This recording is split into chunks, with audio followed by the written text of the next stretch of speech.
ನಮಸ್ಕಾರ ಸ್ನೇಹಿತರೆ, Ram sir 360 YouTube ಚಾನಲ್ಗೆ ನಿಮಗೆ ಸ್ವಾಗತ. ನೋಡಿ, ಜನವರಿ 2021 ಪ್ರಚಲಿತ ಘಟನೆ ನೋಡ್ತಾ ಹೋಗೋಣ. ನೋಡಿ, ನಾನು ಮೊದಲೇ ಹೇಳ್ತಾರೆ, ಯಾರಿಗಾದರೂ ಹೊಸ ವಿಡಿಯೋ ನನಗೆ ಹೊಸ ಸಬ್ಸ್ಕ್ರೈಬರ್ ಬಂದಿದ್ದರೆ ನಾನು ಮಾಹಿತಿಯನ್ನು ಎಲ್ಲಿಂದ ನಿಮಗೆ ಕರೆಂಟ್ ಅಫೇರ್ಸ್ನ ಕೊಡ್ತಾ ಇರ್ತೀನಿ ಅಂದರೆ PIB press information bureau of government website ಇದು. ನೋಡಿ, ಪ್ರಜಾವಾಣಿ ನ್ಯೂಸ್ ಪೇಪರ್ ಮತ್ತು ಕರ್ನಾಟಕ ಮತ್ತು ಉದಯವಾಣಿ ಮತ್ತು ಕನ್ನಡಪ್ರಭ ಇವು ಎಲ್ಲನೂ ತೊಗೊಂಡು ನ್ಯೂಸ್ ಪೇಪರ್, ಕನ್ನಡ ನ್ಯೂಸ್ ಪೇಪರ್ದು ಪ್ರಚಲಿತ ಘಟನೆ ಇರ್ತವೆ. ಹಾಗೆ GK ಟುಡೇನ ಕನ್ನಡದಲ್ಲಿ ಹಾಗೂ ದ ಹಿಂದೂ ನ್ಯೂಸ್ ಪೇಪರ್ನ ಕನ್ನಡದಲ್ಲಿ ಹೇಳ್ತಾ ಇರ್ತೀನಿ. ಇದರ ಮಾಹಿತಿಯನ್ನು ಸದುಪಯೋಗ ಪಡೆದುಕೊಳ್ಳಿ. ಹಾಗೆ ನಿಮ್ಮ ಸ್ನೇಹಿತರಿಗೂ ಶೇರ್ ಮಾಡಿ. ನಿಮ್ಮ ಸ್ನೇಹಿತರಿಗೂ ಶೇರ್ ಮಾಡಿ, ಎಲ್ಲರಿಗೂ ಹೇಳಿ ಫ್ರೀಯಾಗಿ. ಏನು ಕರೆಂಟ್ ಅಫೇರ್ಸ್ ನಿಮಗೆ ಇಷ್ಟ ಆದರೆ, ಚೆನ್ನಾಗಿ ಹೇಳ್ತಿದ್ದಾರೆ ಅಂತೇಳಿ ಶೇರ್ ಮಾಡಿ. ಓಕೆ, ಮೊದಲನೇದಾಗಿ ನೋಡೋಣ. ಫಸ್ಟ್ ಕ್ವಶನ್ ನೋಡಿ ಇಲ್ಲಿ ವಿಜ್ಞಾನ ಮತ್ತು ತಂತ್ರಜ್ಞಾನಕ್ಕೆ ಸಂಬಂಧಪಟ್ಟಂಗೆ ಇವತ್ತಿನ ಪ್ರಚಲಿತ ಘಟನೆಗಳಲ್ಲಿ ಏನೈತೆ ಹಂಗಂದರೆ ನೋಡಿ, ಜನವರಿ 20 ದ ಹಿಂದೂ ನ್ಯೂಸ್ ಪೇಪರಲ್ಲಿದ್ದು the Hindu news paper article ನೋಡಿ, ಸೈನ್ಸಿಗೆ ಸಂಬಂಧಪಟ್ಟಿರ್ತಕ್ಕಂಥದ್ದು ಬಂದಿರೋದು ಯಾವುದು? ದ ಹಿಂದೂ ನ್ಯೂಸ್ ಪೇಪರ್ನಲ್ಲಿ. ಎಲ್ಲಿಗಿದು? ವಿಜ್ಞಾನ ಮತ್ತು ತಂತ್ರಜ್ಞಾನ, ಸೈನ್ಸ್ ಆ್ಯಂಡ್ ಟೆಕ್. ನೋಡಿ, ಈ ಥರ ನೀವು ಸೈನ್ಸ್ ಟೆಕ್ಕನ್ನು ಪ್ರಚಲಿತ ಘಟನೆಗಳಿಗೆ ಹೊಂದಿಕೆ ಮಾಡಿಕೊಂಡು ಓದಬೇಕಾಗತ್ತೆ. ಸೈನ್ಸ್ ಏನು ಡೈರೆಕ್ಟ್ ಕ್ವಶನ್ ಬರ್ತವೆ, ಸೈನ್ಸ್ ಆ್ಯಂಡ್ ಟೆಕ್ಕು ಪ್ರಚಲಿತ ಘಟನೆಗಳ ಆಧಾರವಾಗಿರ್ತವೆ. ನೋಡಿ, ಕ್ವಶನ್ ಏನಿದೆ, ತೆಂಗಿನ ಮರಗಳಲ್ಲಿ ಕಂಡುಬರುವ ರೂಟ್ ವಿಲ್ಟ್ ರೋಗಕ್ಕೆ ಈ ಕೆಳಗಿನ ಯಾವುದರ ಪ್ರಮುಖ ಕಾರಣವಾಗಿದೆ? ಶಿಲೀಂಧ್ರ, ಫೈಟೋಪ್ಲಾಸಮ್, ಬ್ಯಾಕ್ಟೀರಿಯಾ, ವೈರಸ್ಸು. ಹಾಗಾದ್ರೆ ಯಾವುದು ಇದಕ್ಕೆ ಸರಿಯಾದ ಉತ್ತರ? ನೋಡಿ, ನ್ಯೂಸ್ ಪೇಪರ್ ಆರ್ಟಿಕಲ್ ಬಂದಿದೆ. ನೋಡಿ, ಇದಕ್ಕೆ ಯಾವುದು? ಶಿಲೀಂಧ್ರ ಬರ್ತಕ್ಕಂಥ ರೋಗಗಳು ಯಾವುವು? ಬ್ಯಾಕ್ಟೀರಿಯಿಂದ ಬರ್ತಕ್ಕಂಥ ರೋಗಗಳು ಯಾವುವು? ವೈರಸ್ಸಿಂದ ಬರ್ತಕ್ಕಂಥ ರೋಗಗಳು ಯಾವುವು? ಕೋವಿಡ್-19 ವೈರಸ್ಸಿಂದ ಬರ್ತಕ್ಕಂಥದ್ದು, ಎಬೋಲಾ. ಮತ್ತು ಬ್ಯಾಕ್ಟೀರಿಯಿಂದ ಬರ್ತಕ್ಕಂಥ ರೋಗಗಳು ಟ್ಯೂಬರ್ಕುಲೋಸಿಸ್, TB. ನೋಡಿ, ಶಿಲೀಂಧ್ರದಿಂದ ಬರ್ತಕ್ಕಂಥ ರೋಗಗಳು ಫಂಗಸ್ ರೋಗಗಳಿವು. ಓಕೆ, ಫಂಗಸ್ ರೋಗಗಳಿರ್ತವೆ ಶಿಲೀಂಧ್ರದಿಂದ ಬರ್ತಕ್ಕಂಥ ರೋಗಗಳು. ಈಗ ಈಸ್ಟ್ ಥರದ ಬರ್ತಲ್ಲ, ಆ ಥರ ಫಂಗಸ್ ಶಿಲೀಂಧ್ರಗಳಂದರೆ ಈಸ್ಟ್ ಇದಕ್ಕೆ ಉದಾಹರಣೆ. ಓಕೆ, ಹಂಗಾರೆ ಇದಕ್ಕೆ ಸರಿಯಾದ ಉತ್ತರ ಹಂಗಂದ್ರೆ ಯಾವುದು? ಫೈಟೋಪ್ಲಾಸಮ್. ನೋಡಿ, ಫೈಟೋಪ್ಲಾಸಮ್ ಇದಕ್ಕೆ ಸರಿಯಾದ ಉತ್ತರ. ನೋಡಿ, ಪ್ರಚಲಿತ ಘಟನೆಗಳು ಸೈನ್ಸ್ ಆ್ಯಂಡ್ ಟೆಕ್ ಆಗಿರುತ್ತೆ. ದ ಹಿಂದೂ ನ್ಯೂಸ್ ಪೇಪರ್ ಮೊದಲೇದಾಗಿ ಹೇಳ್ತಾ ಇದ್ದೀನಿ, ದ ಹಿಂದೂ ನ್ಯೂಸ್ ಪೇಪರ್ಲಿ ಬಂದಿರತಕ್ಕಂಥದ್ದು. ಓಕೆ, ನೋಡಿ ಇಲ್ಲಿ ವಿವರಣೆ, ಕನ್ನಡದಲ್ಲಿ ವಿವರಣೆ ಇರುತ್ತೆ. ನೋಡಿ, ಯಾವುದು ಸರಿಯಾದ ಉತ್ತರ? ಫೈಟೋಪ್ಲಾಸಮ್. ನೋಡಿ, ಇಂಗ್ಲೀಷಲ್ಲಿ ನೆನಪಿಟ್ಕೊಳ್ಳಿ, ಯಾಕಂದರೆ ಕ್ವಶನ್ ಪೇಪರ್ ಒಮ್ಮೆ ಇಂಗ್ಲೀಷಲ್ಲಿ ಟೈಪ್ ಆಗಿರುತ್ತೆ. ಸೈನ್ಸಿಗೆ ಸಂಬಂಧಪಟ್ಟಂಗೆ ತೆಂಗಿನ ರೂಟ್ ವಿಲ್ಟ್ ರೋಗವು ಫೈಟೋಪ್ಲಾಸಮ್ ಎಂಬ ಸೂಕ್ಷ್ಮಾಣು ಜೀವಿಯಿಂದ ಉಂಟಾಗುತ್ತದೆ. ಇದು ದಕ್ಷಿಣ ಭಾರತದ ಕರ್ನಾಟಕ, ಕೇರಳ, ತಮಿಳುನಾಡಲ್ಲಿ. ನೋಡಿ, ನಮ್ಮ ಕರ್ನಾಟಕದ ಮತ್ತು ದಕ್ಷಿಣ ಭಾರತ ಅಂತ ತಿಳ್ಕೊಂಡ್ರೆ ಮತ್ತು ಕರ್ನಾಟಕದ ದಕ್ಷಿಣ ಕರ್ನಾಟಕದಲ್ಲಿ ಅತಿ ಹೆಚ್ಚು ಇತ್ತೀಚೆಗೆ ಕಂಡುಕೊಂಡೈತೆ. ಇದು ತೆಂಗಿನ ಬೇರು ರೋಗ. ಕೇರಳ, ತಮಿಳುನಾಡು ತೆಂಗು ಬೆಳೆಗಾರಿ ದೊಡ್ಡ ಸವಾಲಾಗಿದ್ದು ಇದಕ್ಕೆ ನಿರ್ದಿಷ್ಟ ಮದ್ದಿಲ್ಲ. ಆದ ಕಾರಣ ಇದಕ್ಕೆ ಆ್ಯಂಟಿಬಯೋಟಿಕ್ ಕೊಡೋದ್ರ ಮೂಲಕ ಈ ರೋಗವನ್ನು ನಿವಾರಣೆ ಮಾಡಲ್ಲ, ಕಂಟ್ರೋಲ್ ಮಾಡ್ತಾರೆ. ಓಕೆ, ಗೊತ್ತಾಯಿತು? Science and tech. ನೋಡಿ, ದ ಹಿಂದೂ ನ್ಯೂಸ್ ಪೇಪರ್ಲೇ ಬಂದಿರತಕ್ಕಂಥದ್ದು ಇನ್ನೊಂದು ಸೈನ್ಸ್ ಕ್ವಶನ್. ನೋಡಿ, ಓಕೆ, ಇನ್ನೊಂದು ಸೈನ್ಸ್ ಕ್ವಶನ್. ಇದ್ಯಾವುದು? ಸೈನ್ಸ್ ಆ್ಯಂಡ್ ಟೆಕ್ನಾಲಜಿಗೆ ಸಂಬಂಧಪಟ್ಟಿರ್ತಕ್ಕಂಥದ್ದು. ಇದು ಜನವರಿ 21 ಪ್ರಚಲಿತ ಘಟನೆ. ನೋಡಿ, ಜನವರಿ 21 ದ ಹಿಂದೂ ನ್ಯೂಸ್ ಪೇಪರ್ಲಿ ಬಂದಿರತಕ್ಕಂಥ ಪ್ರಚಲಿತ ಘಟನೆ. ನೋಡಿ, ಡಾರ್ವಿನ್ಸ್ ಬಾರ್ಕ್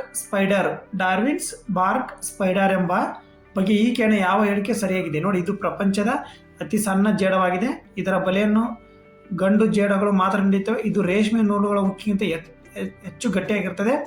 ಟೆನ್ಸೈಲ್ ಸ್ಟ್ರೆಂತ್. ಇದು ಕೇವಲ ಭಾರತ ಪಶ್ಚಿಮ ಘಟ್ಟದಲ್ಲಿ ಕಂಡುಬರುತ್ತದೆ. ನೋಡಿ, ಇದಕ್ಕೆ ಸರಿಯಾದ ಉತ್ತರ ಬಂದ್ಬಿಟ್ಟು ಸ್ನೇಹಿತರೆ, ನೀವು ಡಾರ್ವಿನ್ ಬಾರ್ಕ್ ಸ್ಪೈಡರ್, ಇದು ಇತ್ತೀಚೆಗೆ ನ್ಯೂಸಲ್ಲಿ ಐತೆ. ಓಕೆ, ಇದಕ್ಕೆ ಸರಿಯಾದ ಉತ್ತರ ಬಂದ್ಬಿಟ್ಟು ಸ್ನೇಹಿತರೆ ಹೆಂಗಂದ್ರೆ ಯಾವುದು? ನೋಡಿ, ಸರಿಯಾದ ಉತ್ತರ ಬಂದ್ಬಿಟ್ಟು ಯಾವುದು? Option C.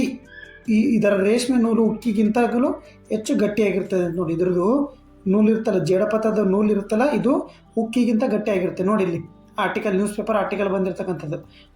ನೋಡಿ ಇಲ್ಲಿದೆ. ನೋಡಿ, why female Darwin's bark spider weave in the toughest web ಅಂತ ಬಂದೈತೆ. ನೋಡಿ ಇಲ್ಲಿ, ನೋಡಿ ಇದ್ರ ಇಮೇಜ್ ನೋಡಿ, ಇದೆ ಅದು the female Darwin bark spider. ಇವರು ನೋಡಿ, ಇದು ಎಲ್ಲಿ ಕಂಡು ಬಂದೈತೆ? ಮಡಗಾಸ್ಕರ್ನಲ್ಲಿ ಕಂಡುಬರುವ ಈ ಜೇಡವು ರೇಷ್ಮೆಯ ಸುಮಾರು 1.6 ಗಿಗಾಪಾಸ್ಕಲ್ನಷ್ಟು ಕರ್ಷಕ ಶಕ್ತಿಯನ್ನು ಟೆನ್ಸೈಲ್ ಸ್ಟ್ರೆಂತ್ ಅಂತ ಕರೀತಾರೆ ಸ್ನೇಹಿತರೆ ಹೊಂದಿದ್ದು. ಇದು ಉಕ್ಕು ಮತ್ತು ಮಾನವ ನಿರ್ಮಿತ ಹೆಚ್ಚಿನ ನೂಲುಗಳಿಗಿಂತಲೂ ಹೆಚ್ಚು ಗಟ್ಟಿಯಾದ ಜೈವಿಕ ವಸ್ತುವಾಗಿದೆ. ವಿಶೇಷವೆಂದರೆ ಕೇವಲ ವಯಸ್ಕ ಹೆಣ್ಣು ಜೇಡುಗಳು ಮಾತ್ರ ಇಷ್ಟು ಗಟ್ಟಿಯಾಗಿ ಬಲೆಯನ್ನು ಎಳಿತವೆ. ನೋಡಿ, ಅಲ್ಲಿ ಮಡಗಾಸ್ಕರ್ನಲ್ಲಿ ಕಂಡುಬರ್ತಕ್ಕಂಥ ಜೇಡವಾಗಿರ್ತಿದ್ದು.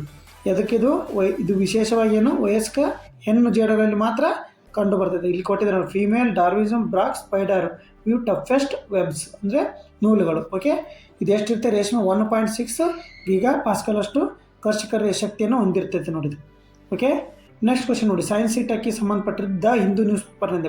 ಫಸ್ಟ್ ದ ಹಿಂದೂ ನ್ಯೂಸ್ ಪೇಪರ್ನ ನೋಡೋಣ ಪೂರ್ತಿಯಾಗಿ. ಓಕೆ, ವಿಜ್ಞಾನ ಮತ್ತು ತಂತ್ರಜ್ಞಾನ ನೋಡಿ, ಇದೇ ನಿಮಗೆ ಸೈನ್ಸ್ ಆ್ಯಂಡ್ ಟೆಕ್ಕು ನೋಡಿ, ಇಲ್ಲಿ ನಿಮಗೆ ಭಾಳ ಯೂಸ್ ಆಗ್ತಾ ಇದೆ. ಓಕೆ ನೋಡಿ, ಕ್ವಶನ್ ನೋಡಿ, ಇತ್ತೀಚೆಗೆ ಸುದ್ದಿಯಲ್ಲಿದ್ದ ಕ್ರೂ 11 ಮಿಷನ್ನು ಮತ್ತು ಅಂತಾರಾಷ್ಟ್ರೀಯ ಬಾಹ್ಯಾಕಾಶ ನಿಲ್ದಾಣಕ್ಕೆ ISS ಸಂಬಂಧಿಸಿದಂತೆ ತುರ್ತು ವೈದ್ಯಕೀಯ ಪರಿಸ್ಥಿತಿಯಲ್ಲಿ ಬಳಸಲಾಗುವ ನೌಕೆ ಯಾವುದು? ಅಂದರೆ ನೌಕೆ ಯಾವುದು ಅಂತ ಕೇಳ್ತಾರೆ. ಇತ್ತೀಚೆಗೆ ನೋಡಿ, ಇಲ್ಲಿ ಬಂದಿರತಕ್ಕಂಥದ್ದು news paper. Gaganyaan, space X dragon ಅಥವಾ ಸುಯೇಜ್ ಡ್ರ್ಯಾಗನ್ ಅಥವಾ ಅಪೋಲೋ 11 ಸ್ಟಾರ್ಶಿಪ್. ಇದು ಅಪೋಲೋ 11 ಮೊದಲ ಚಂದ್ರಯಾನ. ಓಕೆ, ನೌಕೆ. ಸ್ಟಾರ್ಶಿಪ್ ಅನ್ನೋದು ಎಲಾನ್ ಮಸ್ಕ್ ಅವರದು ಇತ್ತೀಚೆಗೆ ಮಂಗಳಯಾನಕ್ಕೆ ಕಳಿಸ್ತಕ್ಕಂಥ ಒಂದು ಯೋಜನೆ ಸ್ಟಾರ್ಶಿಪ್ಪು. ಗಗನಯಾನ ಭಾರತ ಎಷ್ಟು 2027 ಹಂಗಂದ್ರೆ ಸರಿಯಾದ ಉತ್ತರ ಯಾವುದು? ಸ್ಪೇಸ್ ಎಕ್ಸ್ ಡ್ರ್ಯಾಗನ್ ಅಥವಾ Suez dragon. Space X dragon America ಮೂಲದ್ದು, ಸುಯೇಜ್ ಡ್ರ್ಯಾಗನ್ನು ರಷ್ಯಾ ಮೂಲದ್ದು. ಏನಾದರೂ ಇಂಟರ್ನ್ಯಾಷನಲ್ ಸ್ಪೇಸ್ ಸ್ಟೇಷನ್ ಐತಲ್ಲ, ಅಲ್ಲಿ ಏನಾದರೂ ನಿಮಗೆ ತೊಂದರೆಗಳು ಕಂಡು ಬಿದ್ದರೆ ಇವರು ಇಲ್ಲಿ ಏನು ಮಾಡ್ತಾರೆ, ಈ ಸ್ಪೇಸ್ ಎಕ್ಸ್ ಡ್ರ್ಯಾಗನ್ ಅಥವಾ ಸುಯೇಜ್ ಡ್ರ್ಯಾಗನ್ ಮೂಲಕ ಅಲ್ಲಿ ವೈದ್ಯಕೀಯ ಚಿಕಿತ್ಸೆಯನ್ನು ಕೊಡುತ್ತಾರೆ. ಓಕೆ ನೋಡಿ, ಇವರನ್ನೇ ಬಾಹ್ಯಾಕಾಶ ನಿಲ್ದಾಣಗಳಲ್ಲಿ ಗಗನಯಾತ್ರಿಗಳಿಗೆ ಗಂಭೀರ ಆರೋಗ್ಯ ಸಮಸ್ಯೆ ಎದುರಾದರೆ ಅಲ್ಲಿ ಲಂಗರು ಹಾಕಿರುವ ಸ್ಪೇಸ್ ಡ್ರಾಗ್ ಅಥವಾ ರಷ್ಯಾದ ಸುಯೇಜ್ ನೌಕೆ ಲೈಫ್ ಬೋಟ್ ಆಗಿ ಬಳಸಲಾಗುತ್ತೆ. ನೋಡಿ, ಲೈಫ್ ಬೋಟ್ ಥರ ಇಲ್ಲಿ ಅವು ಏನು ಮಾಡ್ತವೆ, ತಮ್ಮ ಕಾರ್ಯನಿರ್ವಹಿಸ್ತದೆ. ಜನವರಿ 2026 ಇಂಥದ್ದೇ ಒಂದು ತುರ್ತು ವೈದ್ಯಕೀಯ ಪರಿಸ್ಥಿತಿ ತಾಲೀಮು ನಡೆಸಲಾಗಿದೆ. ಒಂದು ಟ್ರಯಲ್ ನಡೆಸಿದರೆ, ಅದಕ್ಕೋಸ್ಕರ ಇದು ಇತ್ತೀಚೆಗೆ ನ್ಯೂಸಲ್ಲಿ ಇರತಕ್ಕಂಥದ್ದು. ಓಕೆ, ಗೊತ್ತಾಯ್ತಲ್ಲ? 2 ನೌಕೆಗಳು, space X dragon America, Soyuz space X dragon ಇದ್ಯಾವುದು ರಷ್ಯಾದ್ದು. ಇನ್ನೊಂದು ಸೈನ್ಸ್ ಟೆಕ್ದು ಕ್ವಶನ್ ನೋಡಿ, ಇದು ದ ಹಿಂದೂ ನ್ಯೂಸ್ ಪೇಪರಲ್ಲೇ ಬಂದಿರತಕ್ಕಂಥದ್ದು. ಇಮೇಜ್ ನೋಡಿ, ಇಲ್ಲಿ ಇಮೇಜ್ ನೋಡಿ, ದ ಹಿಂದೂ ನ್ಯೂಸ್ ಪೇಪರಲ್ಲೇ ಬಂದಿರತಕ್ಕಂಥದ್ದು. ಪ್ರಜಾವಾಣಿ ಆಮೇಲೆ ನೋಡೋಣ. ಸುದ್ದಿಯಲ್ಲಿದ್ದ ಎಪೋಲೆಟಿಕ್ ಶಾರ್ಕ್ ಅನ್ನು ವಿಶೇಷತೆ ಏನಂತ ಕೇಳಿದರೆ ನೋಡಿ, ಎಪೋಲೆಟಿಕ್ ಶಾರ್ಕ್ ಇದರ ವಿಶೇಷತೆ ಏನು? ಇದು ನೀರಿನಿಂದ ಹೊರಗೆ ಭೂಮಿಯ ಮೇಲೆ ನಡೆಯಬಲ್ಲದು. ಇದು ಪ್ರಪಂಚದ ಅತಿ ವೇಗವಾದ ಮೀನು. ಇದು ವಿದ್ಯುತ್ ಉತ್ಪಾದಿಸುವ ಸಾಮರ್ಥ್ಯ ಹೊಂದಿದೆ. ಇದು ಕೇವಲ ಸಿಹಿ ನೀರಿನಲ್ಲಿ ವಾಸಿಸುತ್ತದೆ. ನೋಡಿ, ಇದು ಸರಿಯಾದ ಉತ್ತರ ಬಂದ್ಬಿಟ್ಟು ಯಾವುದು ಸ್ನೇಹಿತರೆ? ನೋಡಿ, ಇತ್ತೀಚೆಗೆ ಸೈನ್ಸ್ ಆ್ಯಂಡ್ ಟೆಕ್ಕಲ್ಲಿ ಬಂದಿರತಕ್ಕಂಥ ಕ್ವಶನ್ ಆಗಿರುತ್ತೆ. ಇದು ಕ್ವಶನ್ ಇಂಪಾರ್ಟೆಂಟ್. ನಾನು ಹೇಳಿದ್ಮೇಲೆ ಇತ್ತೀಚೆಗೆ 3-4 ಡೈಲಿ ಹಿಂಗೆ ಸೈನ್ಸ್ ಆ್ಯಂಡ್ ಟೆಕ್ ನಿಮಗೆ ಕೊಡ್ತಾ ಇರ್ತೀನಿ. ಓಕೆ ನೋಡಿ, ಇದು ಉಭಯವಾಸಿಗಳ ಥರ ಇದು ಮೀನು. ಏನಂದರೆ ನೀರಿನಿಂದ ಹೊರಗೆ ಭೂಮಿಯ ಮೇಲೆ ನಡೆಯಬಲ್ಲದು ಅಂತ ನೋಡಿದ್ದು. ಇದು ಐತಲ್ಲ, ಇದು ಯಾವುದು? ಎಪೋಲೆಟಿಕ್ ಶಾರ್ಕ್ ಮೀನು ಏನು ಮಾಡುತ್ತೆ? ಭೂಮಿಯ ಮೇಲೆ ನಡೆಯುತ್ತಂತೆ. ನೋಡಿದ್ದು ಭೂಮಿಯ ಮೇಲೆ ನಡೆಯುತ್ತಂತೆ, ನೀರಿನಿಂದ ಹೊರಗೆ ಬಂದು. ಇದರ ವಿಶೇಷತೆ ನೋಡಿ, ಎಪೋಲೆಟಿಕ್ ಶಾರ್ಕ್ ಆಪ್ಷನ್ ಕೊಟ್ಟರೆ ಯಾವುದು? ಭೂಮಿಯಿಂದ ಹೊರಗೇನು ನಡೆಯಬಲ್ಲದು ನೋಡಿ. ಹೆಂಗೆ ವಿವರ ನೋಡಿ. ಎಪೋಲೆಟಿಕ್ ಶಾರ್ಕ್ ತಮ್ಮ ರೆಕ್ಕೆಗಳನ್ನು ಕಾಲುಗಳಂತೆ ಬಳಸಿ ಸಮುದ್ರ ತಳವನ್ನು ಅಥವಾ ಕಡಿಮೆ ನೀರಿನ ಮಟ್ಟದಲ್ಲಿರುವ ನಡೆಯಬಲ್ಲದು. ಇವುಗಳು ಮೆಟಾಬಾಲಿಕ್ ದರ ಅಥವಾ ಹಾರ್ಮೋನ್ ಮಟ್ಟಗಳಲ್ಲಿ ಮೊಟ್ಟೆ ಇಡುವಾಗ ಬದಲಾಗುವುದಿಲ್ಲ ಎಂಬುದು ಸಂಶೋಧನೆಯಿಂದ ತಿಳಿದುಬಂದಿದೆ. ಅಂದರೆ ಈ ಥರ ಮಾಡೋದ್ರಿಂದ ಇದರಲ್ಲಿ ಯಾವುದೇ ಮೆಟಾಬಾಲಿಕ್ ಚೇಂಜಸ್ ಇಲ್ಲ ಶಾರ್ಕಲ್ಲಿ. ಆದರೆ ಇದರದೊಂದು ವಿಶೇಷ ಗುಣ. ಹಂಗಂದ್ರೆ ಹಿಂಗೆ ಮಾಡಬೇಕಾದ್ರೆ ಅದರಲ್ಲಿ ಮೆಟಾಬಾಲಿಸಮ್ DNA ಅಂತ ಕರ್ತಾರಲ್ಲ, ಅದರಲ್ಲಿ ಏನಾದ್ರು ಚೇಂಜಸ್ ಕಂಡೈತೆ ಅಂತ ನೋಡಿದ್ದಾರೆ. ಇಲ್ಲ, ಇದರಲ್ಲಿ ಮೆಟಾಬಾಲಿಸಮ್ ಅಥವಾ ಹಾರ್ಮೋನ್ ಏನಾದ್ರು ಚೇಂಜ್ ಆಗ್ತಿದೆನಾ, ಅಂದರೆ ಉಭಯವಾಸಿಗಳ ಥರ ಹಾರ್ಮೋನ್ ಏನಾದ್ರು ಚೇಂಜ್ ಆಗ್ತಿದೆನಾ ಅಂತ ಚೆಕ್ ಮಾಡಿದ್ದಾರೆ. ಯಾವುದೇ ಇಲ್ಲ, ಆದರೆ ಅದರದ್ದು ವಿಶೇಷ ಒಂದು ಗುಣ ಆಗಿರುತ್ತೆ ಅಷ್ಟೇ. ಓಕೆ, ಇನ್ನು ಸೈನ್ಸ್ ಆ್ಯಂಡ್ ಟೆಕ್ ಕ್ವಶನ್ ನೋಡಿ. ಓಕೆ, ಯಾವುದು? ಸೈನ್ಸ್ ಆ್ಯಂಡ್ ಟೆಕ್ಗೆ ಸಂಬಂಧಪಟ್ಟಿರ್ತಕ್ಕಂಥ ಹಿಂದೂ ನ್ಯೂಸ್ ಪೇಪರ್ಲೇ ಬಂದಿರತಕ್ಕಂಥದ್ದು ನೋಡಿ. ಹವಾಮಾನ ವರದಿಯಲ್ಲಿ ಬಳಸಲಾಗುವ ವಿಸಿಬಿಲಿಟಿ ಅಥವಾ ದೃಶ್ಯ ಗೋಚರತೆ ಎಂದರೇನು? ನೋಡಿ, ವಿಸಿಬಿಲಿಟಿ ಇತ್ತೀಚೆಗೆ ಭಾಳ ನ್ಯೂಸಲ್ಲಿ ಐತಿದ್ದು. ಓಕೆ ನೋಡಿ, ಆಪ್ಷನ್ ಎ, ಆಕಾಶದಲ್ಲಿರುವ ಮೋಡಗಳು ಎಷ್ಟು ಎತ್ತರದಲ್ಲಿ ಎಂಬ ಅಳತೆ ಮಾಡುತ್ತಾ. ಏನು? ವಿಸಿಬಿಲಿಟಿ ಅನ್ನೋ ಪದ. ದೃಶ್ಯ ಗೋಚರತೆ ಎಂದರೇನೆಂದರೆ ಇದಕ್ಕೆ ಸರಿಯಾದ ಉತ್ತರ ಯಾವುದು? ಬಿ, ಬೆಳಕಿನ ಕಿರಣ ಒಂದು ವಾತಾವರಣದಲ್ಲಿ ತನ್ನ ಮೂಲ ತೀವ್ರತೆ 0.5% ಇಳಿಯುವ ಮೊದಲು ಕ್ರಮಿಸುವ ದೂರನ. ನೋಡಿ, ಗಾಳಿಯಲ್ಲಿರುವ ಆಮ್ಲಜನಕ ಪ್ರಮಾಣವನ್ನು ಅಳತೆ ಮಾಡುತ್ತಾ. ಡಿ, ಕೇವಲ ಮಳೆ ಮುನ್ಸೂಚನೆ ನೀಡುತ್ತಾ. ಯಾವುದಾಗಾದರೆ ನೋಡಿ, ವಿಸಿಬಿಲಿಟಿ ಡೈ. What is a visibility lights right of the way ಅಂತ ಕ್ವಶನ್ ಕೇಳಿದರೆ ಅಲ್ಲಿ ದ ಹಿಂದೂ ನ್ಯೂಸ್ ಪೇಪರ್ದಲ್ಲಿ. ದ ಹಿಂದೂ ನ್ಯೂಸ್ ಪೇಪರ್ ಡೆಲ್ಲಿದ ನೋಡಿ, ಡೆಲ್ಲಿಗೆ ಸಂಬಂಧಪಟ್ಟಿರ್ತಕ್ಕಂಥ ಕ್ವಶನ್ ಆಗಿರುತ್ತೆ. ಓಕೆ, ಡೆಲ್ಲಿಗೆ ಸಂಬಂಧಪಟ್ಟಿರ್ತಕ್ಕಂಥ ಕ್ವಶನ್ ಇರುತ್ತೆ. ದ ವಿಸಿಬಿಲಿಟಿ ಅನ್ನೋದು ಗೊತ್ತೈತೆ ನಿಮ್ಗೆ ಇತ್ತೀಚೆಗೆ ನೋಡಿ ಎಕ್ಸ್ಪ್ಲನೇಷನ್. ಆಪ್ಷನ್ ಸರಿಯಾದ ಉತ್ತರ ಅದು ಬೆಳಕಿನ ಕಿರಣ ಒಂದು ವಾತಾವರಣದಲ್ಲಿ ತನ್ನ ಮೂಲ ತೀವ್ರತೆ 5%ಗೆ ಇಳಿಯುವ ಮೊದಲ ಕ್ರಮಿಸುವ ದೂರ. ಅಂದರೆ ತನ್ನ ವಾತಾವರಣದಲ್ಲಿ 5%ಗಿಂತ ಕಡಿಮೆ ತೀವ್ರತೆ ಇಳಿಯುವ ಅದು ಒಟ್ಟು ಕ್ರಮಿಸಿದ ದೂರಕ್ಕೆ ವಿಸಿಬಿಲಿಟಿ ಅಂತ ಕರೀತಾರೆ. ಅಂದರೆ ನಾವು ವಾತಾವರಣ ನಮ್ಗೆ ಎಷ್ಟು ಕಾಣಿಸಂಗಿಲ್ಲಲ್ಲ, ಇಲ್ಲಿ ನಾವು ನಿಂತೀವಿ ಅಂದರೆ ಇಲ್ಲಿಂದ ನಮ್ಗೆ ಎಷ್ಟು ವಾತಾವರಣ ಸರಿಯಾಗಿ ಕಾಣಿಸೋದಿಲ್ಲಲ್ಲ, ಅಂದರೆ ಅದರದ್ದು 5%ಗಿಂತ ಕಡಿಮೆ ಇರುತ್ತೆ. ನಮ್ಗೆ ಎಷ್ಟು ನಮ್ಮದು ವಿಸಿಬಿಲಿಟಿ ದೂರ ಕ್ರಮಿಸುತ್ತದಲ್ಲ ಅದೇ ವಿಸಿಬಿಲಿಟಿ ತೀವ್ರತೆ ಅಂತ ಕರೀತಾರೆ. ಓಕೆ, ಗೊತ್ತಾಯ್ತಲ್ಲ. ನಮ್ಮದು ದೂರದೃಷ್ಟಿ ನಿಮ್ಗೆ ಹೇಳ್ಬೇಕಂದ್ರೆ ಆಡು ಭಾಷೆದಾಗ ಹೇಳ್ಬೇಕಂದ್ರೆ ನಮ್ಮ ದೂರದೃಷ್ಟಿ ಎಲ್ಲಿವರೆಗೂ ಇರ್ತೈತಿ ಅದೇ ವಿಸಿಬಿಲಿಟಿ. ಓಕೆ, ಗೊತ್ತಲ್ಲ ನಾರ್ಮಲ್ ಆಗಿ. ಅದನ್ನು ನೀವು ಸೈಂಟಿಫಿಕ್ ಆಗಿ ತಿಳ್ಕೊಬೇಕು ಸೈನ್ಸ್ ಆ್ಯಂಡ್ ಟೆಕ್ಕಲ್ಲಿ. ನೋಡಿ ವಿವರಣೆ, ವಿಜ್ಞಾನದ ಭಾಷೆಯಲ್ಲಿ ಇದನ್ನು ಮಿಟಿಯಾರಲಾಜಿಕಲ್ ಆಪ್ಟಿಕಲ್ ರೇಂಜ್ ಅಂತ ಕರೀತಾರೆ. ಮಿಟಿಯಾರಲಾಜಿಕಲ್ ಆಪ್ಟಿಕಲ್ ರೇಂಜ್ ಅಂತ ಕರೀತಾರೆ. ನೋಡಿ ಇವನ್ನೆಲ್ಲ ಸೈನ್ಸ್ ಟೆಕ್ಕಿಗೆ ಸಂಬಂಧಪಟ್ಟಂಗೆ ಇವನ್ನೆಲ್ಲ ನೀವು ನೋಡ್ಕೋಬೇಕು. ದೆಹಲಿ ಅಂತ ನಗರದಲ್ಲಿ ಮಂಜು, ಫಾಗ್ ಅಥವಾ ಹೊಗೆ ಮಂಜು ಹೆಚ್ಚಾದಾಗ ಈ ರೀತಿ ವಿಸಿಬಿಲಿಟಿ ಕಡಿಮೆ ಆಗುತ್ತದೆ. ಇದು ವಿಮಾನ ಮತ್ತು ರೈಲು ಸಂಚಾರದ ಮೇಲೆ ಪರಿಣಾಮ ಬರುತ್ತೆ. ಗೊತ್ತಾತಲ್ಲ, ಇದ್ರದ್ದು ಅರ್ಥ ಆಯ್ತು ಅನ್ಕೊತೀನಿ. ಓಕೆ, ನೆಕ್ಸ್ಟ್ ನೋಡಿ, ಪ್ರಜಾವಾಣಿ ನ್ಯೂಸ್ ಪೇಪರಿಗೆ ಬರ್ರಿ ಹಾಗಾದ್ರೆ. ನೆಕ್ಸ್ಟ್ ಕ್ವೆಶನ್ ನೋಡಿ, ಇತ್ತೀಚೆಗೆ IMF ವರದಿಯ ಪ್ರಕಾರ 2025-26 ಹಣಕಾಸು ವರ್ಷದಲ್ಲಿ ಭಾರತ GDP ಬೆಳವಣಿಗೆ ಅಂದಾಜು ಎಷ್ಟಾಗತ್ತೆ ನೋಡಿ. IMF ಎಷ್ಟು ಹೇಳಿತ್ತಂದರೆ ಮೊದಲು ನೋಡಿ, ಇತ್ತೀಚೆಗೆ IMF ಎಷ್ಟು ಹೇಳಿತ್ತು ನಮ್ಮದು ಡಿಸೆಂಬರ್ ಎಂಡಲ್ಲಿ ನಮ್ದು ಎಷ್ಟು ಇತ್ತು, ಅಕ್ಟೋಬರ್ ಡಿಸೆಂಬರ್ಲಿ 6.6 ಅಂತ ಹೇಳ್ತು. ಬಟ್ ಜನವರಿಯಲ್ಲಿ ಎಷ್ಟಂತ ಈಗ ಅಂದಾಜು ಮಾಡೈತೆ, ಪ್ರಸಕ್ತ ಪರಿಷ್ಕರಣೆ ಮಾಡಿ 7.3 ಅಂತ ಹೇಳುತ್ತೆ. ಓಕೆ, ಗೊತ್ತಾ, 7.3 ಅಂತ ಹೇಳುತ್ತೆ. ನೋಡಿ ಇದಕ್ಕೆ ಸರಿಯಾದ ಉತ್ತರ ನಾನು ನಿಮಗೆ ಆಪ್ಷನ್ಗೆ ಹೇಳ್ತಿದ್ದೆ, ಆದರೆ ಗೊತ್ತಿರಲಿ ನಿಮಗೆ, ಇಲ್ಲೇ ಕೊಟ್ಟಿದ್ದೀನಿ ಆರ್ಟಿಕಲ್ನ, ಪ್ರಜಾವಾಣಿ ಆರ್ಟಿಕಲ್ನೇ ಕೊಟ್ಟಿದ್ದೀನಿ. ಓಕೆ, 7.3 ಸರಿಯಾದ ಉತ್ತರ. 6.6 ಮೊದಲಾಗ ಕೊಟ್ಟಿರತ್ತಾಗಿತ್ತು. ಈಗ 7 ಹಂಗಾರೆ 7.4 ಯಾರು, ಭಾರತದ ಸಾಂಕೇತಿಕ ಇಲಾಖೆ ಹೇಳಿದ್ದು, ಭಾರತದ ಸಾಂಕೇತಿಕ ಇಲಾಖೆ. ಹಂಗಾರೆ ನಿಮಗೆ ಇನ್ನೊಂದು ಹೇಳ್ತೀನಿ, ವಿಶ್ವಸಂಸ್ಥೆ ಎಷ್ಟು ಅಂದಾಜು ಮಾಡೈತೆ, ಹಂಗಂದ್ರೆ ವಿಶ್ವಸಂಸ್ಥೆ ಎಷ್ಟು ಅಂದಾಜು ಮಾಡೈತೆ ಕಮೆಂಟ್ ಮೂಲಕ ತಿಳಿಸಿ. ಹಂಗಂದ್ರೆ ಕಮೆಂಟ್ ಮೂಲಕ ತಿಳಿಸಿ ನೋಡೋಣ, ಯಾರು ಕಮೆಂಟ್ ಮಾಡ್ತೀರಿ ಇದಕ್ಕೆ ಆನ್ಸರ್ನ. ನಮ್ಮ ಭಾರತ ಸಾಂಕೇತಿಕ ಇಲಾಖೆ 7% 4 ಅಂತ ಹೇಳ್ತೀವಿ, IMF 7.3. ಹಂಗಾರೆ ವಿಶ್ವಸಂಸ್ಥೆ ಎಷ್ಟು ಅಂತ ಹೇಳುತ್ತೆ ಅದನ್ನ ಕಮೆಂಟ್ ಮಾಡಿ. ನೋಡಿ ನ್ಯೂಸ್ ಪೇಪರ್ ಆರ್ಟಿಕಲ್ 6.6 ಅಂತ ಹೇಳಿದ್ದು, ಅಕ್ಟೋಬರ್ದಾಗೆ 7.3 ಅಂತ ಹೇಳಿದ್ದು ಈ ಪ್ರಸಕ್ತ ಸಾಲಿನಲ್ಲಿ ಅಂದಾಜು ಮಾಡಾಗಿದೆ. ಓಕೆ, ಇಷ್ಟು ನೀವು ನೆನ್ಪಿಟ್ಕೊಡಿ. ಇಲ್ಲಿ ನೋಡಿ, ಸಾಂಕೇತಿಕ ಯೋಜನೆ ಅನುಷ್ಠಾನ ಸಚಿವಾಲಯ ಅಂದಾಜು ಪ್ರಕಾರ ಭಾರತ GDP 7% 4 ಅಂತ ಹೇಳುತ್ತೆ ನಮ್ಮದು ಸಾಂಕೇತಿಕ ಇಲಾಖೆ, 7% 3 ಅಂತ ಇದ್ದು IMF. ಓಕೆ, ಇಷ್ಟು ನಿಮ್ಗೆ ಎರಡು ಗೊತ್ತಿರಲಿ. ವಿಶ್ವಸಂಸ್ಥೆನ ಆಲ್ರೆಡಿ ಹಿಂದೆ ನಿಮ್ಗೆ ಹೇಳಿದ್ದೀನಿ ಕರೆಂಟ್ ಅಫೇರ್ಸಲ್ಲಿ, ಅದನ್ನು ನೀವು ಕಮೆಂಟ್ ಮಾಡಿ, ಯಾರು ಕಮೆಂಟ್ ಮಾಡ್ತೀರಿ ನೋಡ್ತೀನಿ ಕರೆಕ್ಟಾಗಿ. ಓಕೆ, ನೆಕ್ಸ್ಟ್ ಕ್ವೆಶನ್ ನೋಡಿ, ಸ್ವಿಟ್ಜರ್ಲೆಂಡ್ನ ದಾವೋಸ್ನಲ್ಲಿ ನಡೆಯುತ್ತಿರುವ ವಿಶ್ವ ಆರ್ಥಿಕ ವೇದಿಕೆಯ ಶೃಂಗಸಭೆಯಲ್ಲಿ ಭಾರತವನ್ನು ಪ್ರತಿನಿಧಿಸಿದ ಮೊದಲ ಕನ್ನಡಿಗ ಸಚಿವ ಯಾರಾಗದ್ರಿ ನೋಡಿ. ಮೊದಲ ಕನ್ನಡಿಗ ಅಂತ ಯಾರು ಕೇಳ್ಬೋದು, ಸಚಿವ ಅಂತಲೇ ಯಾರು ಕೇಳ್ಬೋದು. ಅಶ್ವಿನಿ ವೈಷ್ಣವ್, ಪ್ರಹ್ಲಾದ್ ಜೋಶಿ, ರಾಮ್ ಮೋಹನ್ ನಾಯ್ಡು, S ಜಯಶಂಕರ್. ಇದು ಆಲ್ಮೋಸ್ಟ್ ನೋಡಿ ಇಲ್ಲಿ ನ್ಯೂಸ್ ಪೇಪರ್ ಆರ್ಟಿಕಲ್ ಬಂದಿರತಕ್ಕಂಥದ್ದು ಪ್ರಹ್ಲಾದ್ ಜೋಶಿ. ಇದಕ್ಕೆ ಸರಿಯಾದ ಉತ್ತರ ಬಂದ್ಬಿಟ್ಟು ಪ್ರಹ್ಲಾದ್ ಜೋಶಿ. ನೋಡಿಲಿ ಎಷ್ಟು ನೈಸ ಬಂದಿದೆ ಚಿತ್ರ. ಪ್ರಹ್ಲಾದ್ ಜೋಶಿ ಅವರು ನೋಡಿ ಇಲ್ಲಿ ಎಕ್ಸ್ಪ್ಲನೇಷನ್. ಸ್ವಿಟ್ಜರ್ಲೆಂಡ್ನಲ್ಲಿ ಹಿಮಾಚ್ಛಾದಿತ ನಗರ ದಾವೋಸ್ನಲ್ಲಿ ಸೋಮವಾರದಿಂದ ಆರಂಭಗೊಂಡ 5 ದಿನಗಳ ಪ್ರತಿ ವರ್ಷ ದಾವೋಸ್ನಲ್ಲಿ ನಡೆಯುತ್ತೆ. ಪ್ರತಿ ವರ್ಷ ದಾವೋಸ್ನಲ್ಲಿ ವಿಶ್ವ ಆರ್ಥಿಕ ಸಮ್ಮೇಳನ ನಡೆಯುತ್ತೆ. ಓಕೆ, 5 ದಿವಸ ನಡೆಯುತ್ತೆ ಪ್ರತಿ ವರ್ಷ. ವಿಶ್ವ ಆರ್ಥಿಕ ಪ್ರತಿನಿಧಿಯಾಗಿ ನಮ್ಮ ಪ್ರಹ್ಲಾದ್ ಜೋಶಿ ಕನ್ನಡಿಗರಾದ ಇದೇ ಮೊದಲ ಬಾರಿಗೆ ಕನ್ನಡ ಸಚಿವರು ನೋಡಿ ಇರುತ್ತೆ. ಜೋಶಿ ಪಾತ್ರ ಜಾಗತಿಕ ಅತ್ಯಂತ ಮಹತ್ವದ ಉದ್ಯಮ ಸಭೆಯಲ್ಲಿ ಸಚಿವ ಜೋಶಿ ಅವರು ಪ್ರಧಾನಿ ಮೋದಿ ಅವರ ಕೇಂದ್ರ ಸರ್ಕಾರದ ವಿಶೇಷ ಪ್ರತಿನಿಧಿಯಾಗಿ ಕಳಿಸಿದರು. ಓಕೆ, ಇದನ್ನು ನೆನ್ಪಿಟ್ಕೊಳ್ಳಿ. ಹಂಗಾರೆ ಇನ್ನೊಂದು ನೋಡಿಲ್ಲಿ,